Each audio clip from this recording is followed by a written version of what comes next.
Hi, I'm Lee Maxey, CEO of MindMax, and I'm delighted to be here with Melissa Lubin, who is the Dean of the School of Continuing and Professional Studies at the University of Virginia. And I've known Melissa for probably a dozen years. We've talked about all sorts of different stuff from our kids to what's going on in higher ed, and love to congratulations on your new position. I think it's really exciting. It's not that new, but it's an awesome thing. And you and I have talked about how potentially impactful you could be in this new role. So, can you talk to me about where you see the role of professional and continuing education right now? I think it's coming into its own. Yeah, thanks, Lee. And you're right.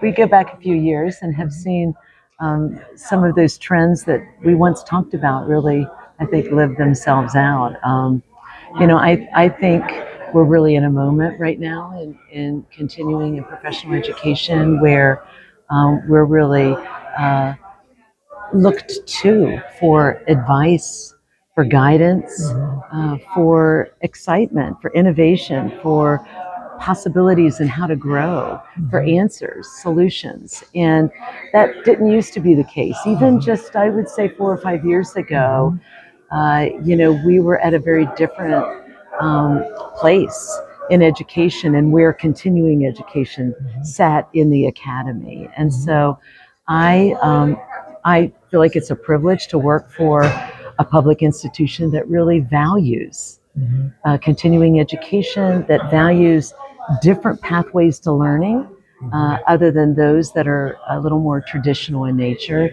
And so, I feel like my role as dean is to really lean into this space and to lead the charge, right, for all of us, so that we move our institutions forward in ways that help extend the reach, that help keep us relevant for the future, because we know that education's changing in the way others outside of higher ed are viewing us.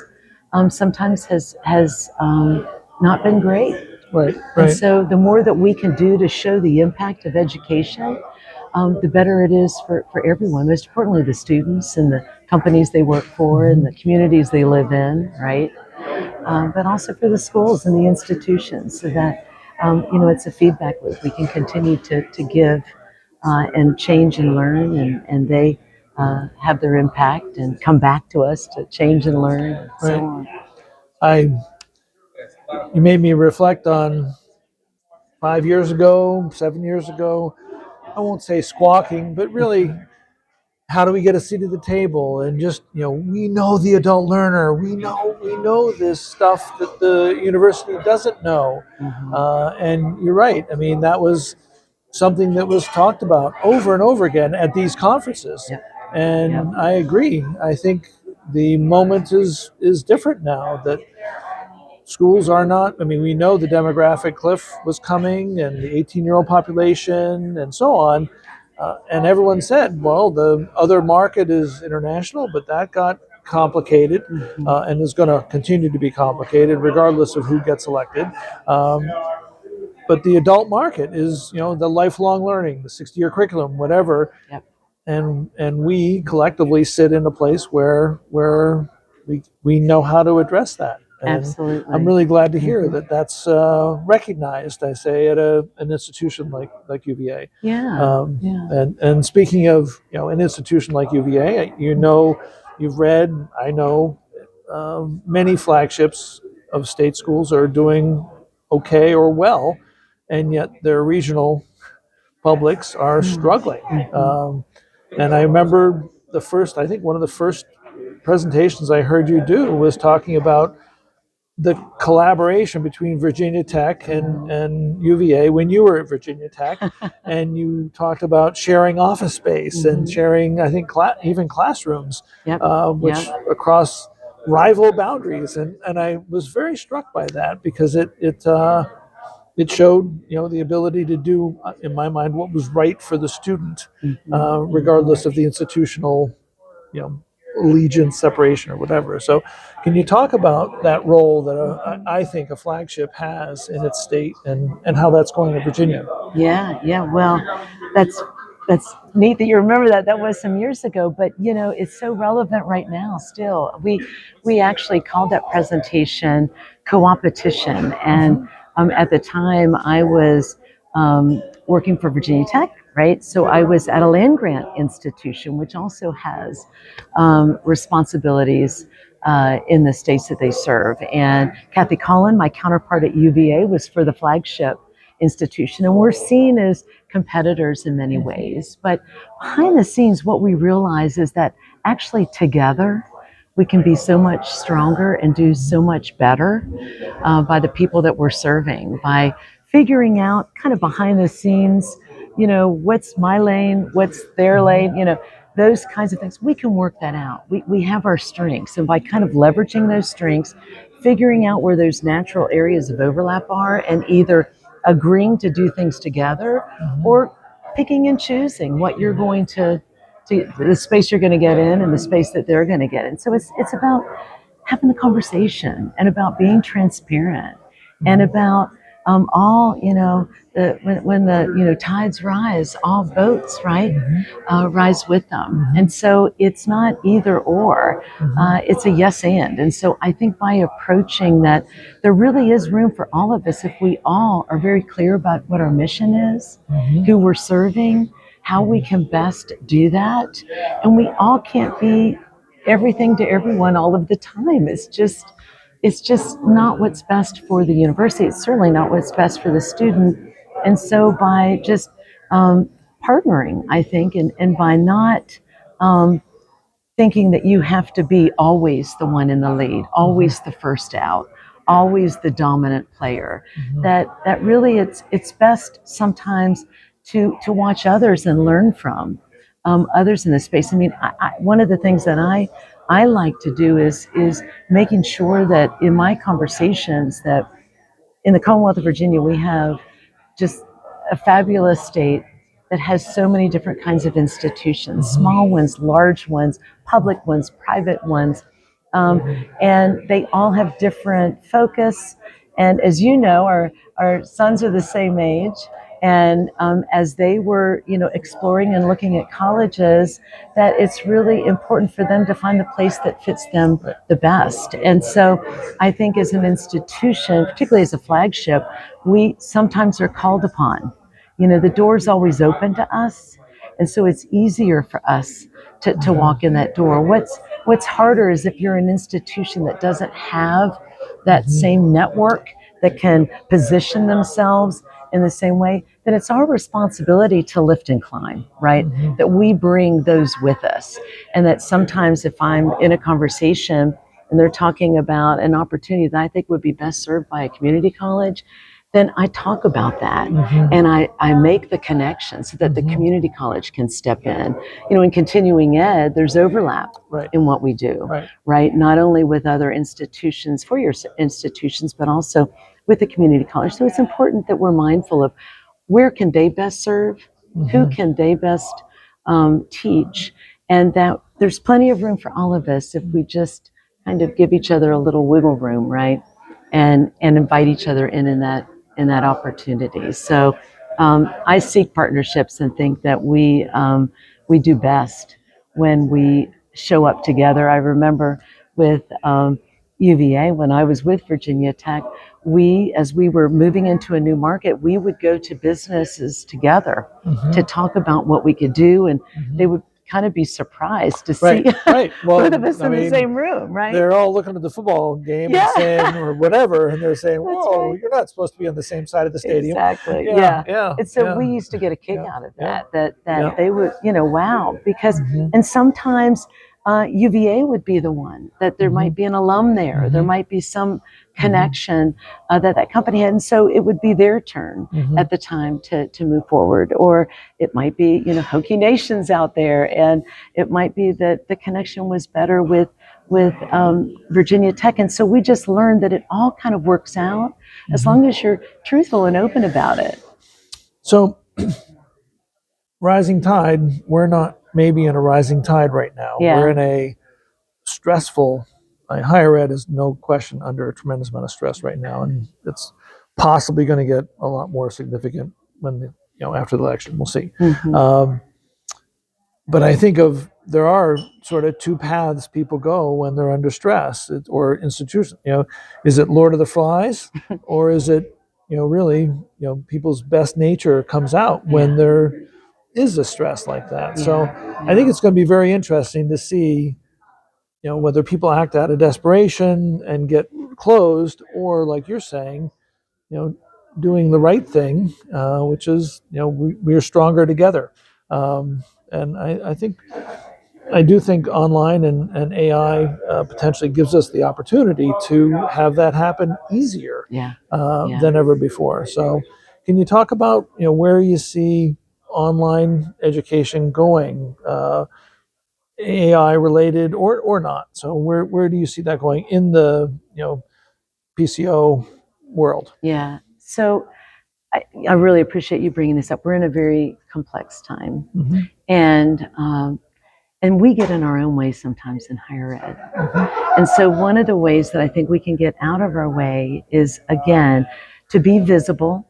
For us in Virginia, Richmond is our capital. So to go there, to make sure that when session is in, that you're visible, that you're meeting with legislators, that you've got it down as to what you're doing and what you're trying to accomplish, so that they can learn more about the good work that you're doing within your institution. And I feel like that's a responsibility we have in higher ed, is to make sure that we are educating those that are policymakers, right, as to what is truly going on. And one of the things that I talk about at the University of Virginia with our school is that we are really, our mission is to make education more affordable, more accessible, and more achievable, right? So we want students to be able to afford to be able to come to the university. So we're working hard at creating pathways to do that, to make affordability something that each student can have. We also want to make it more accessible. So we're trying to not confuse quality with selectivity, right? You can have the highest quality program and be very inclusive, but keep your standards up, but have the system in place that allows everyone to be successful. And that's where the achievable part comes in. We've heard a lot about student debt. The worst part about student debt is when you don't have a degree at the end of it, or you don't have a credential that actually then can parlay it into some kind of career that you'll see the ROI on it. So we need to make sure that education is achievable, and then it's going to set you up for what that student wants to do, right?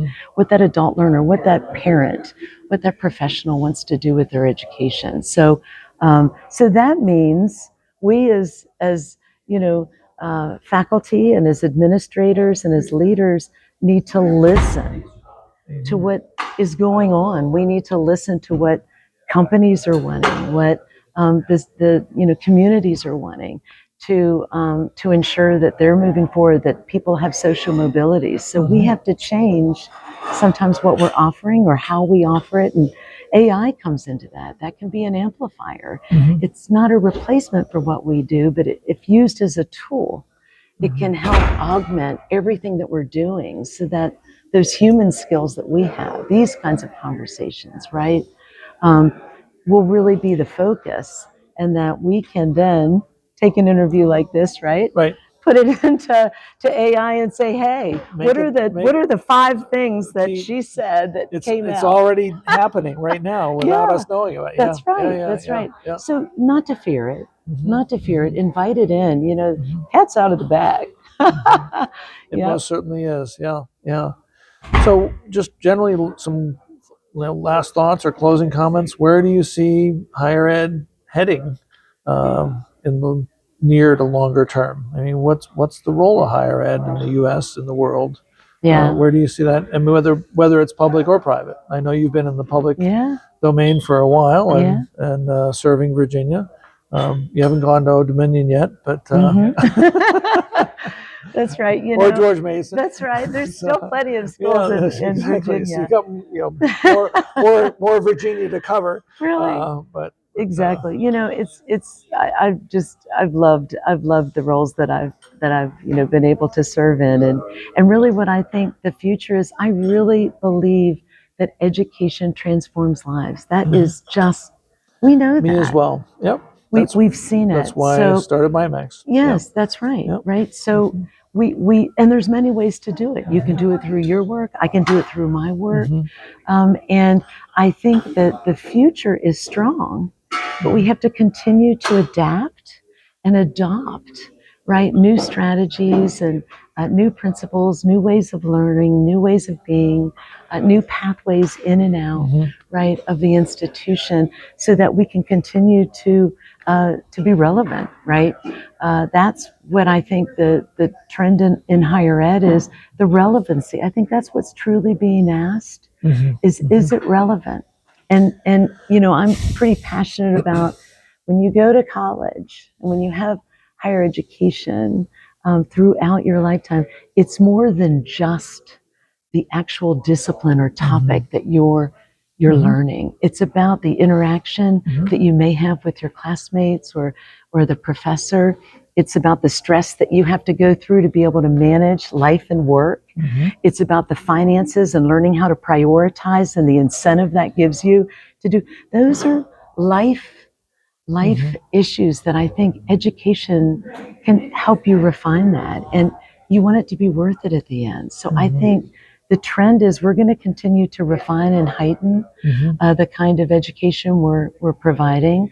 And the relevancy won't be a question any longer if we do that. Well, I agree with you. Relevancy is a great term to use. I think for people to understand the relevancy, I think that's where there's been a gap. And part of where there's a gap is, I don't think people understand how expensive it is to run an institution, Right. How expensive it is to deliver that education. And I won't use a double negative, but I think schools could potentially change their paradigm about how they run their operations, Yes. so that it doesn't have to cost quite as much. There are other ways. I mean, Georgia Tech's obviously a shining example of that. It is. With a $6,000 or $7,000 Right. master's, which is a fifth or less It's great. what that costs elsewhere. And my understanding of that was it was built on a partnership with AT&T at the beginning. So that's how the affordability comes into play, is that the companies are working with the higher education providers so that they can invest in this education for their employees. And as a result, the education is affordable, right? So it's not just the higher educational system paying for this, or the state, right? And that is and an funding. AI Jill Watson. Absolutely, that's right. That's right. So there's a lot there. partnerships, partnerships. Yep. Awesome to see you. Awesome to see you. Great Thank to you. chat. So You thank too. you very much.